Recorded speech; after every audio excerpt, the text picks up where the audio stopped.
Hi, welcome back to Reset.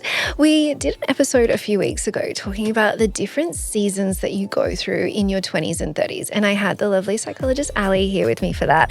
And based on your feedback and kind of just her and I bouncing in the room at the time, we thought we really need to do a second part to this where we look at friendships. So Ally, welcome back to the studio.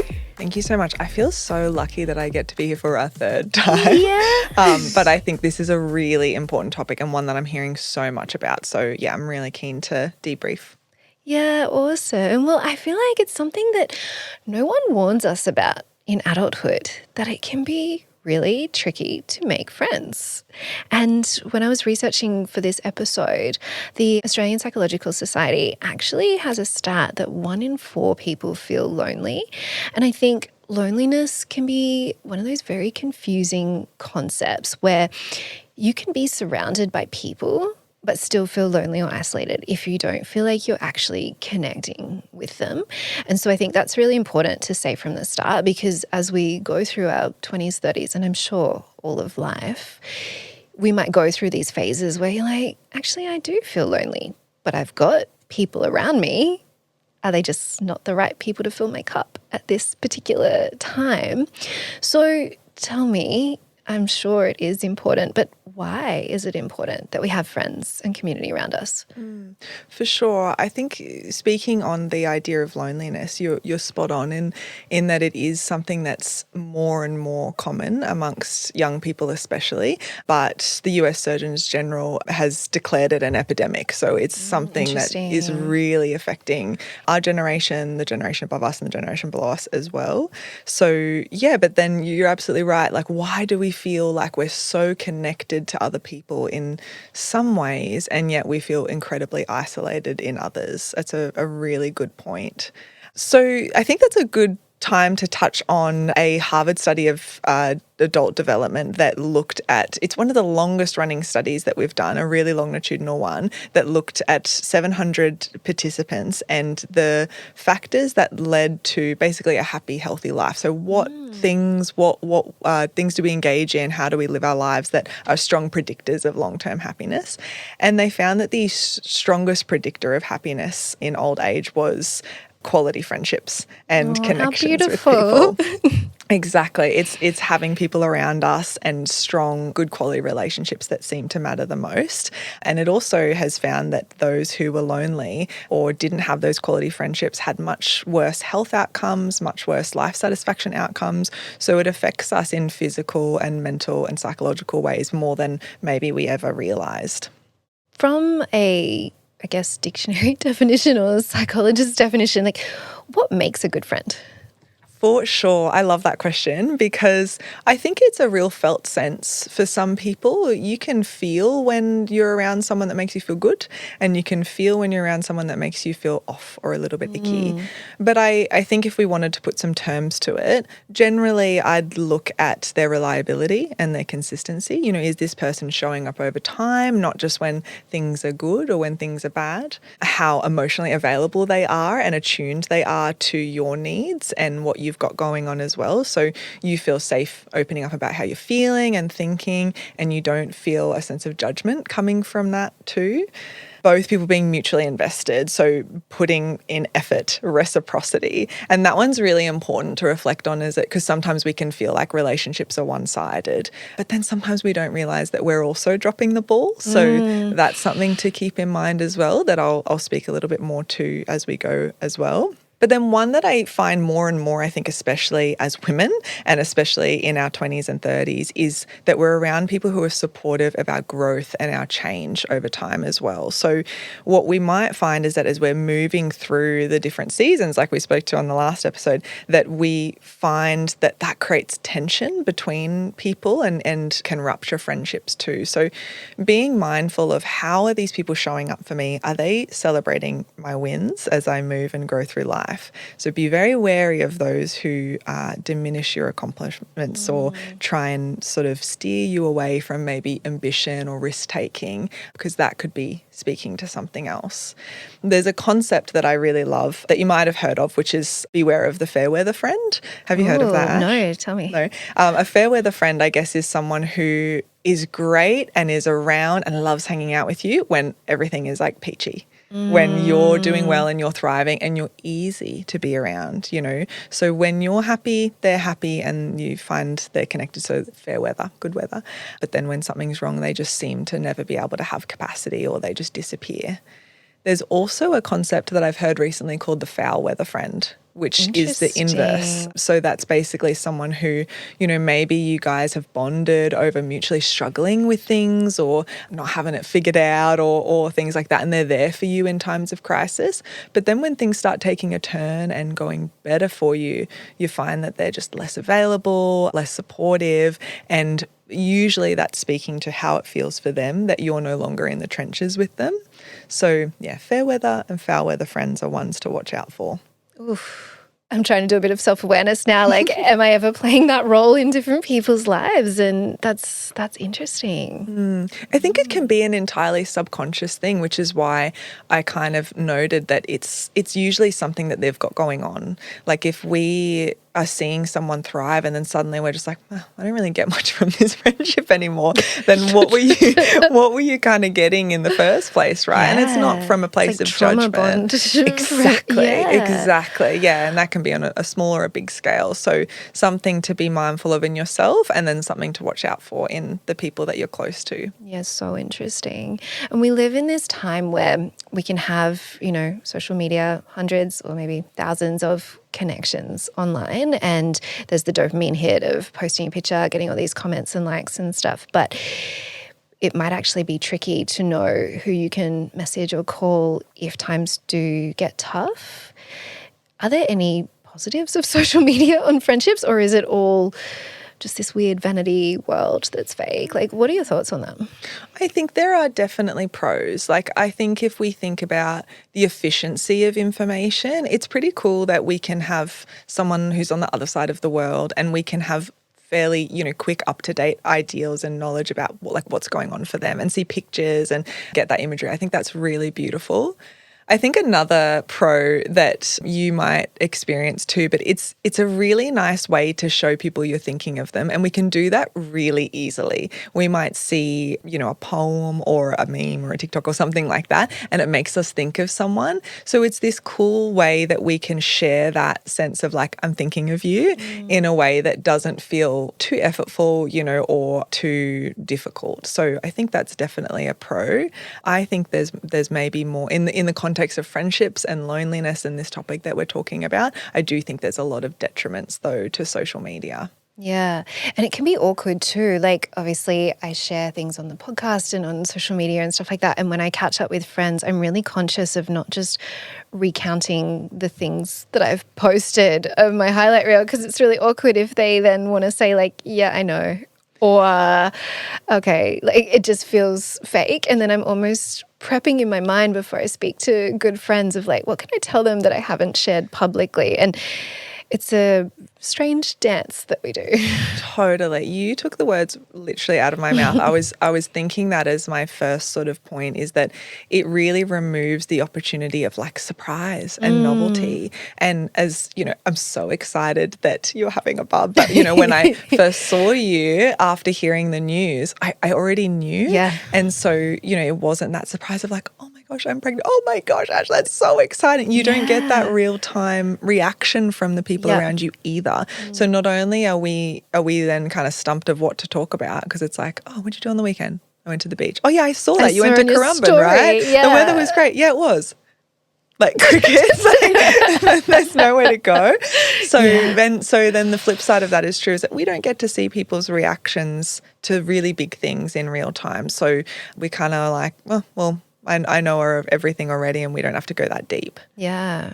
Yeah, it's so tricky. So last episode, which I will link to, it was all around different seasons in your 20s and 30s. I'll put it in the show notes for anyone who missed it. But what about when your friendship group that you've maybe been with for years suddenly start going through different seasons. Like I know within my friendship groups, we've got people that are moving overseas, starting businesses, having babies, getting divorced, like going through fertility challenges, changing careers, going back to uni, like literally all this stuff is happening simultaneously, which is great, but it can be really tricky to empathize with, or like you want to celebrate these different things for each other, but you don't necessarily know what it's like to go through that. How do we navigate? How do we get through? Totally. Yeah. I think the relatability piece is maybe what you're speaking to here, is that once we're in a different season to our friends, we don't necessarily have the reason that maybe brought you together. If you met in school or you met in uni, that was like the big thing that connected you. And then if that goes, it's about assessing like what's left underneath that. And so I think that can be explored in a really vulnerable way with the people who matter to you. You know, we can sort of say, okay, well, now that we don't have this in common, what else do we have in common? And how do we continue to show up for each other and connect? And for some friendships, that's going to be a really cool process where we learn like, okay, well, we do still have common values, right? Like we speak the same political language or social language or whatever it is. And so we can continue to connect there. But we might also then realize like, oh, okay, yeah, the fabric that held this friendship together is no longer there. And if we are trying to save the friendship, then there are certainly ways to communicate that, but it is going to be effort. And that effort is something that people don't learn how to do, because up until, we leave high school, we're just like forced to be around people, and it's not hard. Like you just go to school and there's like a whole plethora of opportunities to meet people and make friends. So that skill in making and maintaining friendships is one that we have to learn in our 20s and 30s. And it can be a really rude awakening, I think. Yeah, especially when people start to, move around the world and you're in different time zones, or certain people have kids and there's sleep schedules and you can't just pick up the phone, even though, to be honest, making a phone call feels weird for most of us these days. I've got like a core group of 4 friends from my London season, if we want to call it a season. And what we do is every Wednesday we have a group chat and we call it the Wednesday Waffle. We do like a little video update wherever we are in the world, and we can send it through. And because we're all scattered, it does come through sometimes on a Thursday or a Wednesday because of the different time zones. But it's just such a nice way to kind of check in with each other, stay up to date. And we are all in different seasons now. But yeah, I find that is a really helpful little thing to stay connected. That's such a good one, Ash. And that is intentional, right? Like it's effortful. And I don't know, but maybe there's some days where you're like, oh, I haven't done my Wednesday waffle. Yeah, sometimes it's on a Thursday. Yeah. And I say like, oh, I'm in UK time zone today, guys, even though I'm in Australia. It's like, that's right. Yeah. So I think it's about like, again, not necessarily taking that as like, I don't want to do this anymore just because some days we get delayed or we don't feel like doing it, but remembering how you feel afterwards is a good hint of like, is this something I should keep maintaining? One of my best friends and I try a different Thai place every second Thursday, and for whatever reason, so wait, a different Thai place every second Thursday. Yes, it is specific, but I like it. It's a fortnightly friendship date where we just go, let's try a different Thai restaurant or something like that, and it's just like our mutual love of Thai food. And we have so many other things in common, to be fair, with this friend, but that's one of them. So that's kind of speaking to like finding the thing that connects you to, and then, doing the catch up and having the intentionality. And there are some weeks where, one of us can't do it, or, maybe we're a bit run down or something like that, but we always reschedule and we always make sure that, okay, we're still going to do it. It doesn't just fall off the radar, but it is effort that we have to put in at this sort of time in our life. Yeah. And I think it can be tricky, like with the Wednesday waffles. Sometimes we'll have big news, like a friend has bought a new house and she gave us like a house tour and it's really exciting. Other times I'm like, hey, I'm going to learn how to cook potatoes in a different way. And it's like, it feels like a really boring, mundane update, but that's also part of life. And I think social media has kind of tricked us into thinking like, unless you've got, again, that highlight reel, like something big and grand to share, like it's not worth sharing. But that's not true friendship. Like it's not always highlight reels. It's sometimes cooking a different type of potato and like, Yeah, guys, you should try this. literally. Like, you know. Yeah. Sometimes it's just small talk. Like it's just the small stuff that really connects us and keeps, like I said, keeps that reciprocity and that intentionality going. Because if we waited for only when big things happen, like we'd be waiting a long time. Yeah. You know? And there's not that many of these big milestones, really. Like last episode, we talked about that society's timeline of, you know, graduate school, potentially go to uni, get a job, buy a house, have a baby. There's not that many things throughout your life. Like life is long. That's right. And I think it speaks to sometimes we feel like we're being boring. Like if all we've done this week is like discover Cook that we love potatoes like in this particular way. carb over here. Exactly. But yeah. Yeah, I think it's about like just putting ourselves out there sometimes and being like, guys, have you tried the hot honey bowl? Because it's, I don't know if you have, but it's really Not good. yet, but I feel like I'm going to add it to my list. Yeah. And I think that's speaking to like this discomfort we sometimes have around like taking these little risks, taking these little leaps of faith, because we have become very risk adverse for so many different reasons. And the kind of rise in like social media and technology is part of that too.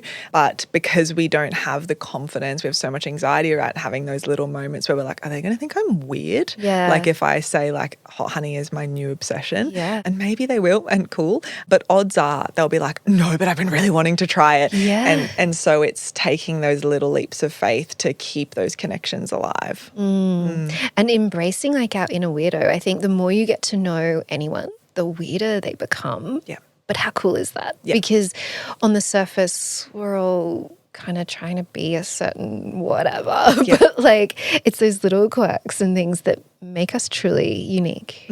Exactly. It's like when you go to a small town, like if, I don't know what it's like down here on the coast, but when I travel up to the sunny coast where my family is, people will just say hello to you as you're walking down the street.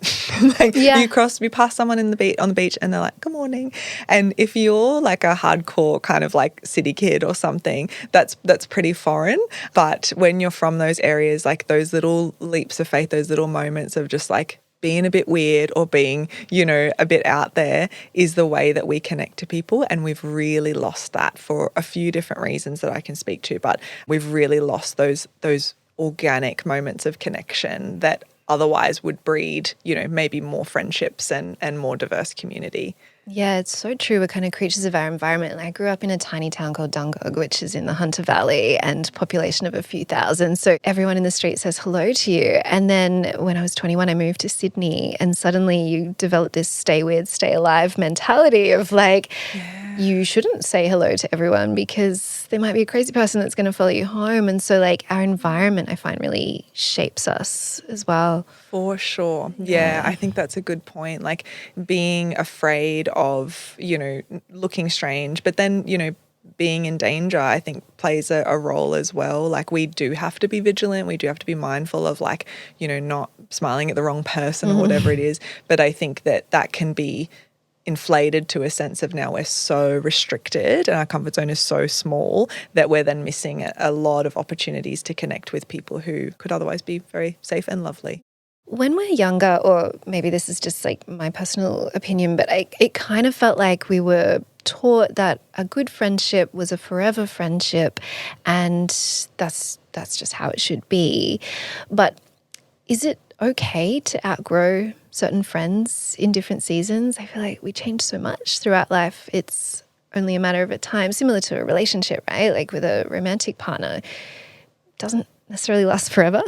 No, that's such a good point. And I think at this life stage is probably something that's quite relevant to a few people where we don't know how to end the friendships when we don't know what is going to make them stay or sustainable or stick around as well. So we're not necessarily meant to have the same friends for our entire life. I'm not saying it's strange if you're still friends with people from high school, because a lot of people are, and that's so beautiful. But odds are those friendships have had to go through growth phases and maybe some difficult conversations in order to stay alive and stay healthy.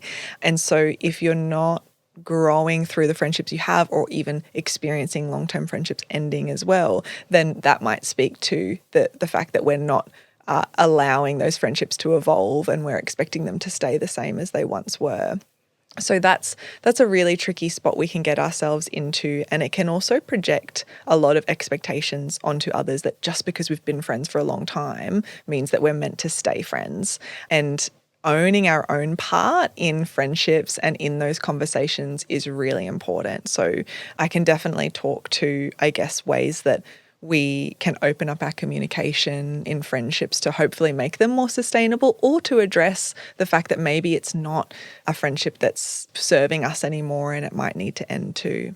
We can talk about that if you like. Yeah, let's go into that, because I think there's probably a lot of people that feel a certain obligation to keep being friends with someone. And it doesn't necessarily mean that that person's a bad person, but if it's no longer filling your cup, like we all become, like it or not, pretty time poor as we get older. And I don't like to say, I'm busy, but we are, like, lives do get busy. So how do we work through that and give ourselves permission to outgrow friendships? And it doesn't mean you have to say, like, you're boring, you're no longer inspiring me, or whatever. But like, how do we work through it? I think the first question I'd like you to think about too is like, have you spoken to them about this? Like that sense of like, oh, I've outgrown this. Like that could totally be true, and that could be the reality of that situation. But I think more and more we see people saying, okay, this friendship's not serving me. It's, you know, those criteria that I was talking about before, where it's like it's not reciprocal, or they're not meeting my emotional needs and things like that, and so it's just not right for me anymore. Have you spoken to them about that? You know, have you addressed that with them and had a really open conversation?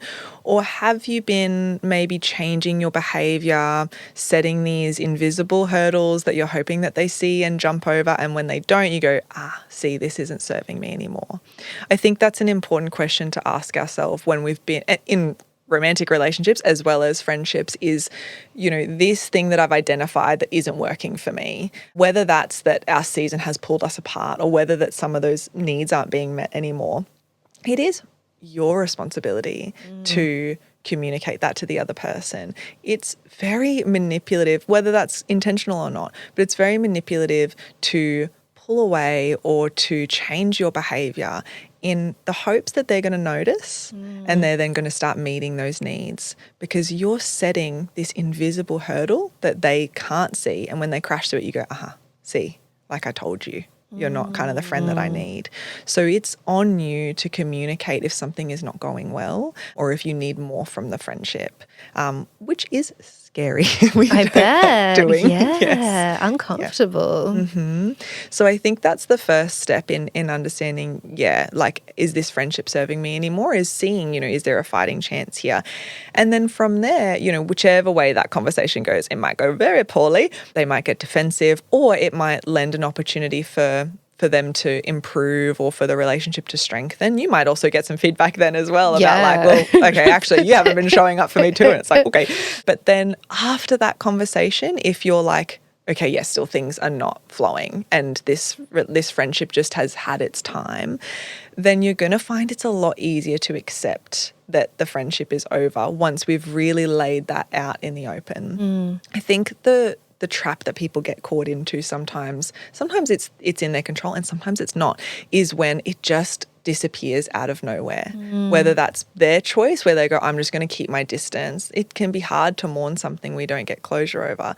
Or if that happens to them, where they have someone just ghost a friendship all of a sudden, that's really, really hard to reconcile with. And if that's happened to you, I'm so sorry, because it wasn't fair on you and you didn't deserve to not get a chance to understand what happened.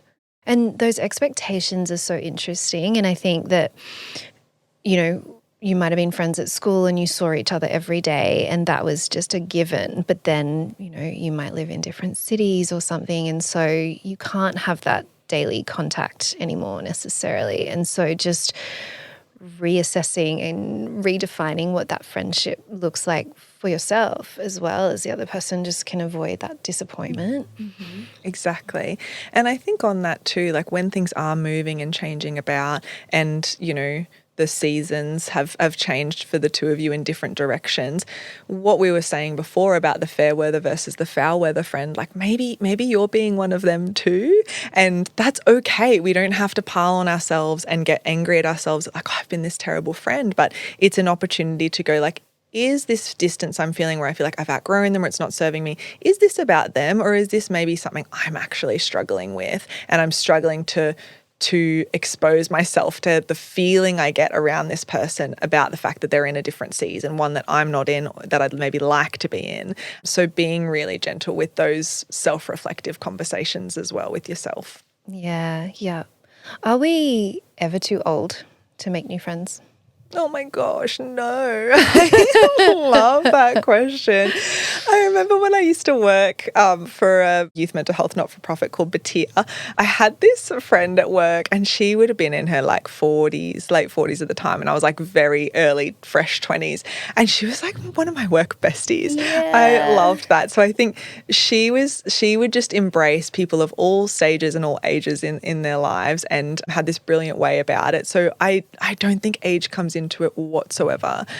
I think what happens in age, but I would say that more and more it's impacting young people as well, is that there is a lot of friction between being able to meet people because of the way that we've decided to approach life, because of the way that social media and technology has sort of helped us in other areas. There's now this real difficulty in meeting people across all stages. So the example I like to give, and I don't know if you did this when you were young, Ash, but when I was a kid, if we wanted to watch a movie on a Friday night at home, we would go down to Blockbuster, because they still existed, and we would peruse around, and there'd be other people there that we'd see, pretty regularly on a Friday night, also with their families or their kids. And then the parents would talk because it was an opportunity for them to see them in real life, and then we'd pick the movie. And the girl that worked at Blockbuster, we knew exactly who she was and she knew us. And so there was that sense of connection. And the same goes for, getting takeaway. Like you'd go down to the local Chinese shop and like you'd know the family that was running the business and they'd know you.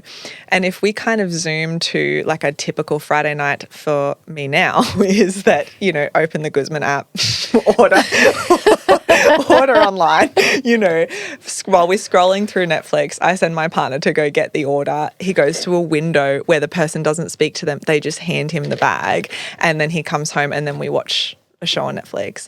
And so that's just one really small example of, yes, that's so efficient and it's so much easier, but it's a trade-off of efficiency for community and connection.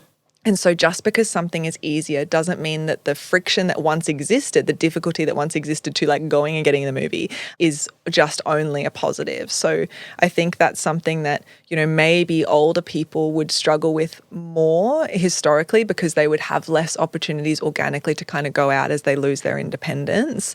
But no, that affects us, I think, more than ever for that very reason. Yeah, good reminder. And I guess when you first start to talk about loneliness and friendship and things, we think that it needs to be, how many besties do I have around? But it's that broader sense of community, like you were saying, of like, who do I speak to when I rent the video or pick up my takeaway? And these days you go to order a coffee and it's like, oh, here, order on the app or on the screen instead of in person with the barista. And it's all those micro interactions that actually build community on a whole. Exactly. Should we be proactively trying to order our coffee with the barista instead of on the screen? Like, should we be looking for these micro moments of interaction? Totally. And it's hard. I think it's something that we can speak to with the whole risk-taking thing that I mentioned before. It's hard and it's uncomfortable. And because a lot of us have anxiety rates are higher than ever, those little leaps of faith in those moments of like, are they going to think I'm weird if I go, how's your day going? Like as you order your coffee or whatever it is, maybe they will because it's unusual now, and maybe they won't, and maybe they'll strike up a conversation and you'll have something in common. This exact thing happened where I went and got my nails done by this new girl that I started seeing near my place. And as she was doing her thing, we were just yapping and she's like, I need a new gym to go to. And I was like, oh, well, I have just the place. And now she comes to the session every morning with us and comes on our little hot girl walk. Aww. And it's just a new friend. And she does all of our nails. So great for business as well. Great for business, great for for friendship. And that wouldn't have happened, I guess, if I'd decided to sit there and sit on my phone and scroll, which probably would have been more comfortable. And maybe that's all I had bandwidth for that day as well. But I chose to kind of go like, how long have you been doing this for? And kind of just show that curiosity. So being the one responsible for that and taking ownership for, okay, I'm feeling isolated. I don't have that many connections. I'm going to create as many organic opportunities to connect with people, which means like putting down the phone and getting outside and, connecting in these ways. Yeah. And it is that muscle, like a comfort zone muscle, that it is so easy to just scroll on your phone and completely disconnect from everyone that's around you. But I think if we're looking at the stats, 1 in 4 people are lonely. And even if you're not lonely, it's still nice and brightens your day if you get to have an interaction with a stranger. We should all be trying to just have those like little micro doses of community and connection. 100%. And you never know when you're going to make a new friend to come and do your nails and go to the gym with. Exactly. There's some people that you speak to and it's like after lunchtime and you chat to them and they're like, oh, sorry, you're the first person I've spoken to today, and Yeah, their voice is all like croaky. yeah. And that's not to shame them, but it's more of a speaking to the fact that, like, they haven't spoken to anyone today and they haven't needed to, but they may have, right? They may have been speaking to people online and connecting in this sort of like removed way, which I guess brings us back to what you were saying before of like, why is it that we feel so readily connected to so many people and yet loneliness is at an all-time high? And it's because we know that the feeling we get when we speak to someone in person, the energy that they give us, the context, the body language, like so much of communication exists in the nonverbal. And if we're then converting that to text on a screen and filtered photos, we know it's not giving us that same feeling that works against loneliness. Yeah, for sure. And it's interesting you say that. Like, there are so many guests that I would love to have on this podcast that are not in the local area. And so they're like, yeah, sure, Ash, we'll come on, we'll do an online interview. And never say never. I don't know what I'm going to be like in the future. But for now, I'm like, until we can do it in person, unfortunately, we're not going to do it. And I think, like you said, that human connection that just cannot be replaced by a screen or text or even a video message, to be honest. Yeah. It's getting lost more and more. And we just have to intentionally like recognize that we need it. We're craving it. Yes. And working remote is convenient, but it's taking away these things and like, pros and cons of technology. That's right. And I think the pros, are definitely there. In a post-COVID world, there's so much efficiency. There's so much, so many benefits to being able to have the accessibility. And there's also a very big group of people who, for physical, mental, psychological reasons, need the comforts of technology and need to be able to work from home. So those provisions are amazing for those who need them. But I guess it's about asking ourselves that question of what, if I'm able to access the outside world, if I'm able to connect more with people in person, what is the thing that's stopping me? And can I kind of challenge that a little bit, take my backpack full of anxiety and go, speak to someone new today and see if that makes a difference in how connected you feel to people. And starting small, like we said, go and order your coffee in person. Yeah. And the worst thing that's going to happen is that you're going to say, how's your day going? And they go, good. What can I get you? Yeah. And you're like, okay, never mind. And it does feel awkward. And that happens like on the regular, I feel like, for me. And you just kind of go, oh, all right. And every time you do it, it's exposure therapy. Yeah. It's exposing yourself to rejection. Yeah. So you'll only get stronger for it, I promise. Maybe we should all have like a little takeaway action from this episode and like smile at a stranger, do something in person, like just stretch that and see the difference it can make. And I think it'll brighten like the ripple effects of that throughout our communities are probably pretty significant. Pretty massive, yeah. And I like the idea of like flexing that comfort zone in that small way, but then also in deeper and more intimate ways of like within our friendships. I think at this point we are finding that maybe those big friendship groups have whittled down a little bit and we do just have these closer, more intimate friendships. The average person at our age will maybe have between 2 and 4 close connections, and that can also include our partner. And that for some people feels really, really low, but that's average and that's normal. So I guess being more comfortable with the idea that as we get older, the number of connections might dwindle, but strengthening them from within and getting out of our comfort zone inside those friendships as well is something, like having these conversations is something that can make it a more sustainable and long-term friendship too. I think there's a difference between if you're living in the same city that you grew up in and you've kind of got certain people around you that have always been there versus moving. And this was not intentional for me at all. But when I look back on my life, since I moved out of home, like every 4 years, I would move to a different city or country. And so it kind of created these unofficial seasons. But the benefit of that was I was forced in that new season, like, okay, if I'm going to be making new friends in this city, what am I craving right now? And how do I show up and how do I flex that muscle? And it is uncomfortable, and it is asking someone to catch up with you and maybe getting rejected, or maybe they say no, not right now, and you have to ask again. And because they actually did want to see you. And it's like, it's just, yeah, putting yourself in those positions. But if someone's listening and they're like either moving to a new city or are in the city they've always been in and just like, you know what, I want to expand my friendship circle even though my day ones are still here. How do we go about making new friends? Are there some like key tips that you would recommend to people listening? I think in addition to, finding those organic opportunities, and just because it's easy doesn't mean it's the right thing to do necessarily, that would be a good one to focus on. But another one that, I don't know, it can sound harsh, but is don't act like the cool girl. Like, don't act like you're not interested or you're not dorky or you're not really passionate about things. Yeah. I think when we connect to someone most deeply is one, when they're being really vulnerable and open. And that's not to say like just like trauma dump on them in the first meeting. Hey, can I have a matcha? And also, when I was 12, no. Exactly. We're not doing that. But, once we feel comfortable and once we've had an opportunity to get to know each other, being vulnerable and open is a surefire way to create meaningful connections. We know that that's kind of the way that people get closer and stronger in friendship. So that's one thing there. But then I guess when we see someone light up and kind of riff about something that they're passionate about, like I've seen that in you, and I think I see that in a lot of other women who have their own businesses as well, where they're like, I'm thinking about doing this thing. Yeah. Oh my God, that is like my favorite thing to see in people, is something that they're passionate about and they just kind of, go on their little TED talk about something that they're excited about. But we tend not to do that because in high school we'd get the, okay, calm down. Yeah, you're right. It's like that social conditioning of like, if you don't think something's cool that everyone else thinks is cool, then you're ostracized back then. Yeah. I think, tell me if you agree, but I think there's like this new breed of cool, which is like, embrace your inner weirdo. I think it's coming. So. I think it's coming. Yeah. I think younger generations are better than us at it.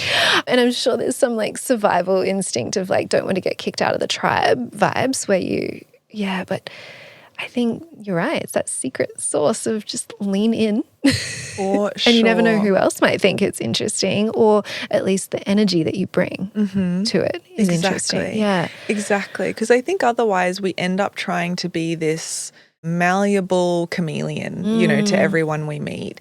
And that might seem like the smart idea. And it can also come from a place of trauma or, difficult circumstances that have forced people to feel like they have to do that in order to be liked or accepted, which is so sad.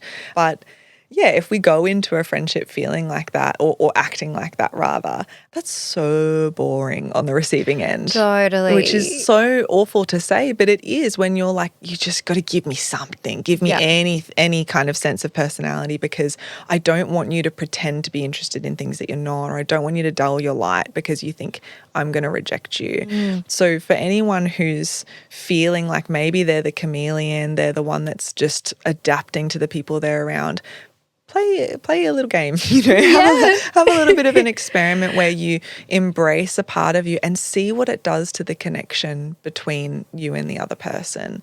Ultimately, if it all comes crashing down and goes horribly wrong, at some point you were going to break anyway. You were going to start to show them your real self, and they would have left you then. But at least you know that, okay, they weren't in this friendship for the right reasons. And moving forward, I'm just going to be me from the beginning. And then, if they don't like it, they don't like it, and you'll know soon enough. Kind of magnetize the right people. And it's like, back in my marketing world, it's like if you try and communicate to everyone, you're going to miss the mark and resonate with no one at all. And so it's like, just speak to your people. Totally. Who sticks around is great, and who doesn't, you probably didn't want to be friends with them anyway. Like they were just, yeah. And don't expect yourself to feel like fine about that. I think this whole idea of people just being like, I don't care if people don't like me, or it's fine, you know, like that I've only, you know, got a couple of people in my life. I don't care if other people aren't interested in being my friend, but you do. That's okay. We all do. We're human. Like those are very real emotions. Yeah, it is so uncomfortable and awful to feel like we're not liked. So I guess the reframe there is like, no, not everyone will like me, and some people will reject me, and that will hurt, and that's also fine. And I'm allowed to kind of hold space for that and nurture that feeling of rejection and of pain, and also then tune that energy in to the people who, coming back to what we spoke about, a good friendship is, you know, who give me those needs, who are reciprocating. We might find we actually put a lot of energy into the people who aren't meeting those expectations in a friendship because we're yearning for it and we're craving it. And then we're kind of leaving all the ones who do meet our needs by the wayside. So that's a good opportunity to go like, this pain I'm feeling here in this friendship, this lack of effort, maybe if I tried to redirect that energy over here with these people who have shown up for me consistently, I wonder what will change, you know, and how close I'll feel to them. Yeah. I'm hearing a lot of parallels with dating.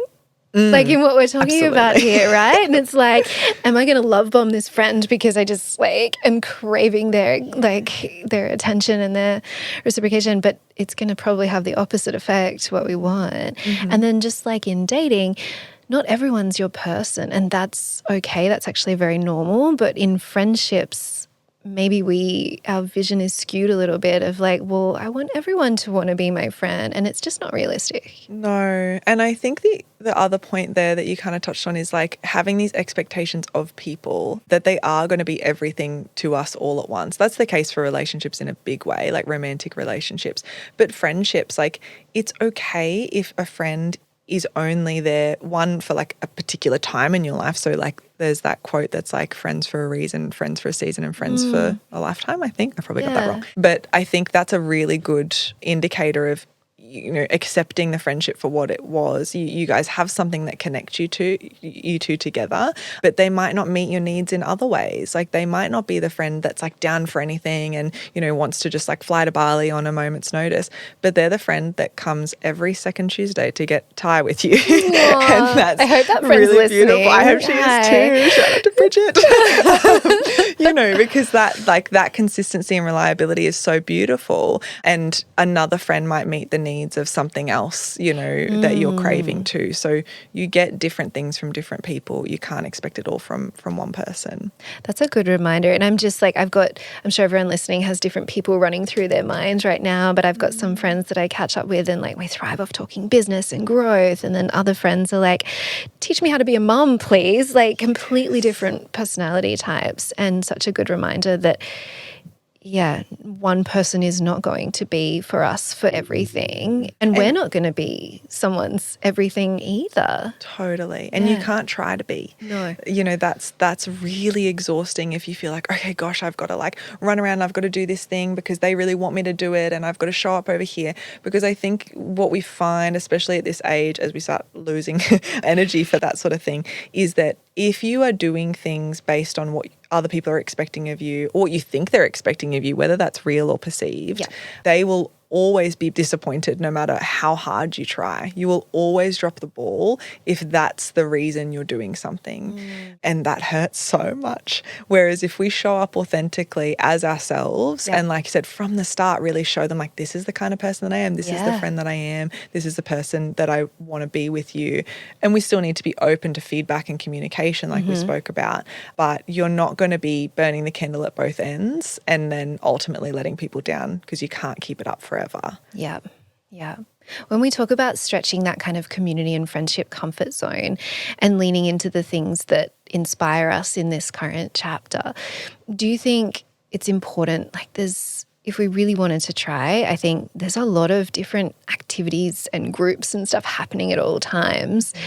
It can feel scary to go to something on your own, but do you think that's a good idea? Like, stretch that muscle, go to an organized, whether it's art, sport, run club, yoga, whatever it is, but just like put yourself in environments where you're more likely to meet people with shared interests. And it doesn't mean you're going to have an instant bestie, but like if you keep showing up, it's again just enhancing the chances, I guess. The probability goes up. You're right.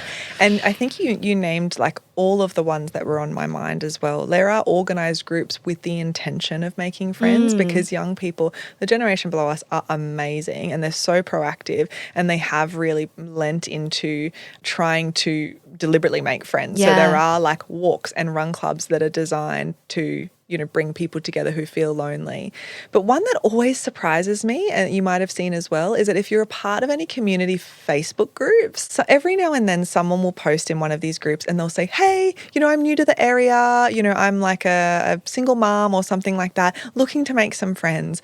And I always see that and you kind of get this lurch in your heart of like, oh gosh, like that must have been really hard to write. Yeah. And then you look at the comments and there are so many people who reach out and go, oh my gosh, me too. Yep, like how's Thursday morning at 8 a.m? Like we can go for a walk, bring the kids, like whatever it is. There are so many people who show up who are also craving that.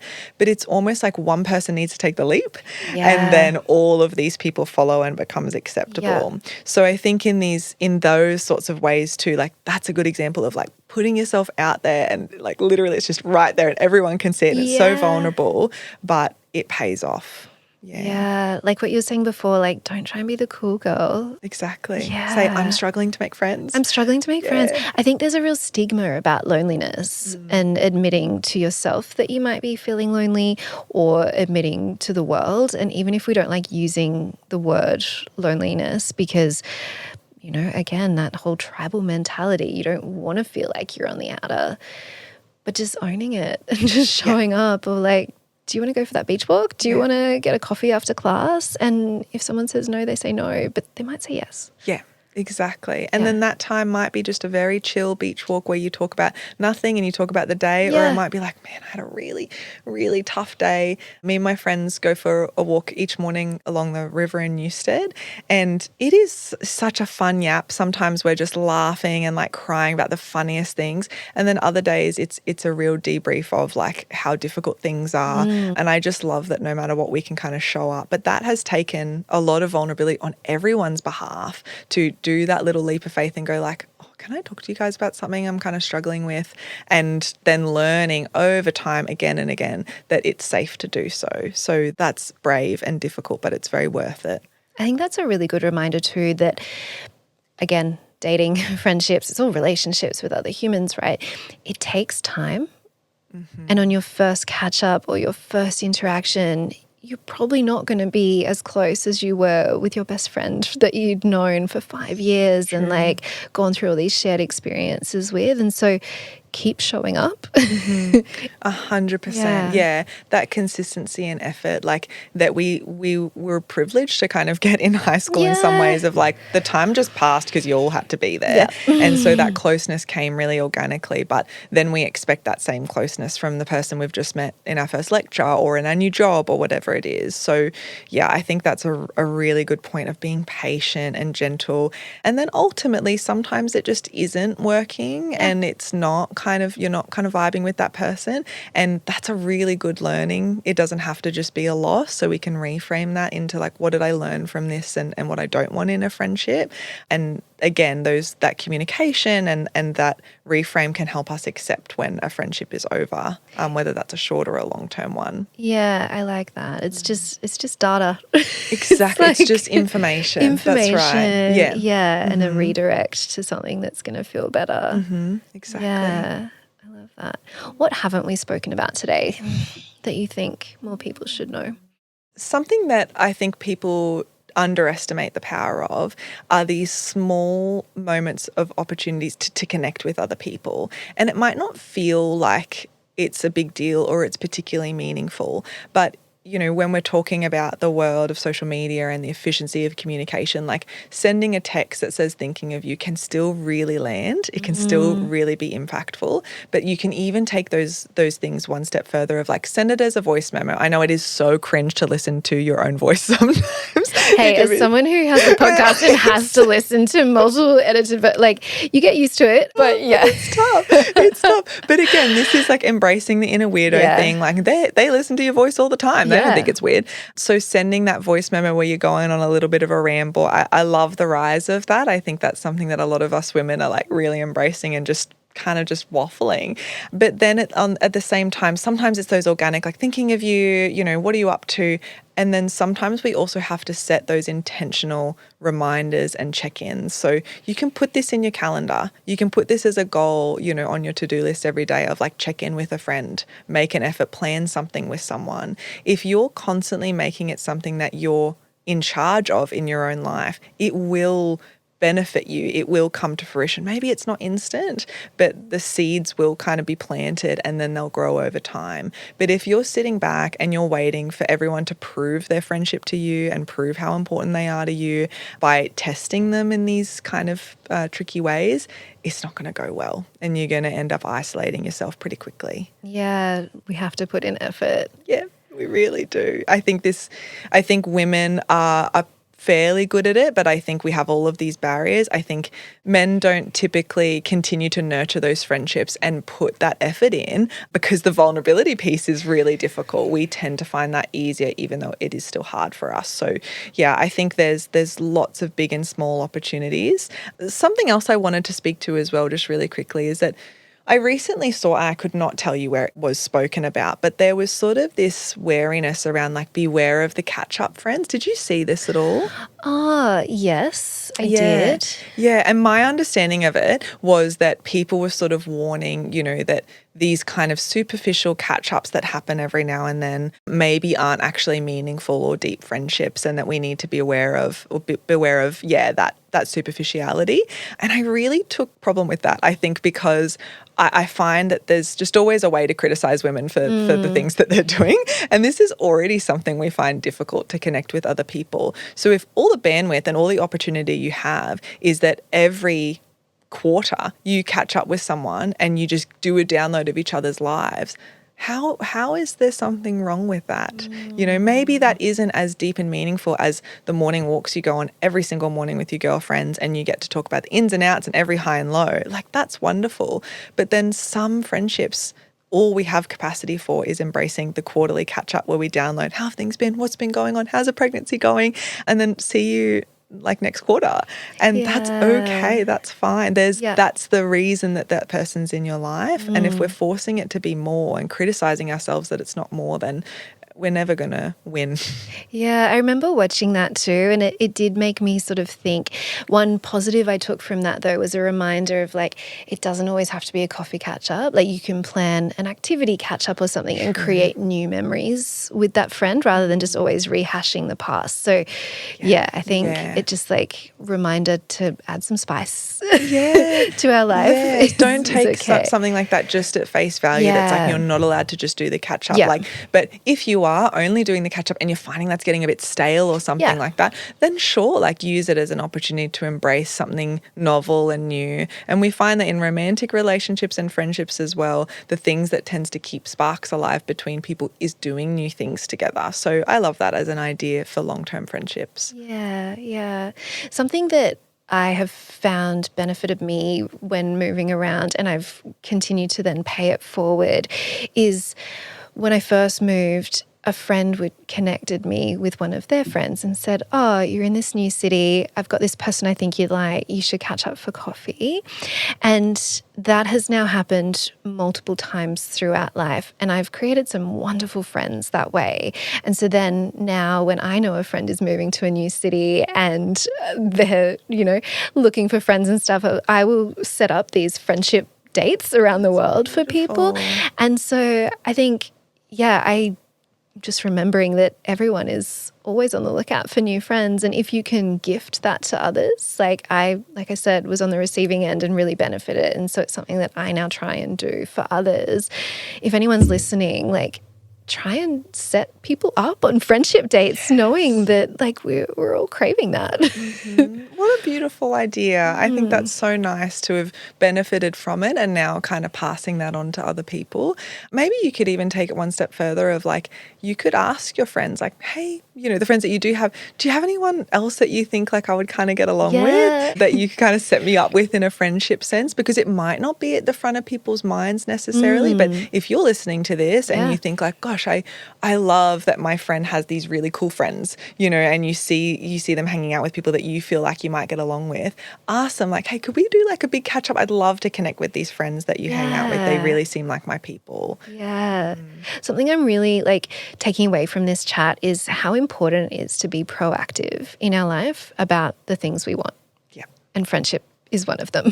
Absolutely. I think that applies to so many things, but we can, like I've said a few times, we can really fall into the trap of like just waiting and expecting, and so much of it is, all of it really is our responsibility, whether that's communicating how we feel to our friends, our long-term friends, if something's wrong, or putting the feelers out there and being vulnerable and open and risky, to make new ones. That's on you. No one is going to do that for you. And it's okay that it feels uncomfortable. Be kind to yourself that it's difficult and a bit icky and might, lead to rejection sometimes, but it's on you. So keep pushing. You got this. Keep pushing. You've got this. Aww. Yeah. Listening to a podcast is great. And I love our listeners to feel like they're here on the couch with us. But because we are proactive, go-getting girls, like, is there kind of a challenge or a task you'd love to leave us all with to go out there into the world and do based on listening to this podcast today? For sure. I think if we think about the connections that we already have, maybe you could task yourself to reach out to someone that you're close to and do a little friendship check-in. How are we going? Is there anything that you need more from with me? Is there anything you'd like me to be doing differently? So open up that chance of communicating, even if things are going really well. And maybe they'll just be like, oh, you weirdo, what are you talking about? Like, I love you and things are great. Or maybe they'll be like, you know what, actually, yeah. And you've opened that line of communication. So extend that invitation to someone who you care about. And then maybe another option would be if you're on the side of wanting to open yourself up to new connections, set yourself a little challenge. Maybe it could be smiling at strangers for a week or something and seeing what happens. But I would even suggest taking it one step further. And if there is someone that you've been interacting with that's sort of just an acquaintance right now, maybe just in your sphere, the person that makes your coffee or someone that you see at the gym, someone at work that you haven't really spoken to, take it a little bit further, ask them something about themselves, get kind of a little bit more curious, and then see if that opens up to an opportunity to say like, oh, I actually really like doing that too, or I've been wanting to try this thing. Would you want to go together sometime? I'll drop you a follow on Instagram and we can maybe go from there. So 2 options, I guess, there for different versions of our lives or our friendships. Beautiful. And just stretching ourselves just that little bit. One hack that I love to reconnect with old friends is I still have Facebook. I don't use it, but it loves to send me like Facebook memories of photos from the past. So every now and then I will screenshot it and just text it to someone, and with like just a sentence or two. It doesn't need to be much, but it's just like, I'm thinking of you. Here's this little memory from the past, or like just send a photo of something that reminds me of them. And it doesn't mean we need to dive into a deep conversation and book a trip together, but it's just like those little touch bases of like, sure, we might not be in each other's lives constantly at the moment, and that's okay. Maybe we will be again in the future, but I still love and care about you. Yeah, exactly. That would make them feel so special and so loved, especially if it's out of the blue. And even if it's been years, that can always be a nice surprise too. So I think that's a great idea. Ally, thank you so much. You're welcome. I hope that it's been really fun, and I hope that everyone listening has just kind of like shed some of their inner wannabe cool girl and are going to go out there and smile at a stranger and, start to say hi, and like, let's hope that we create a little bit more of sense of community in this world that we're all experiencing quite lonely. Totally. Go be weird. Be weird. Go talk to the person who makes your coffee. Yeah. And if they don't want to talk back, that's cool. Maybe they're just not embracing the new connections, or maybe they're just really busy and tired. Yeah. But go be weird and put yourself out there and be patient with it, but it will come to fruition eventually. Ali, thank you so much for joining me in the studio today. Thanks, Ash. It's been so much fun, and I can't wait to see how little baby comes along too. Yeah. Little Rose. We'll bring her into the studio one day and we can talk She'll about be the all star things. of the podcast. Oh, no, that's awesome. Ali, thank you again. Thank you.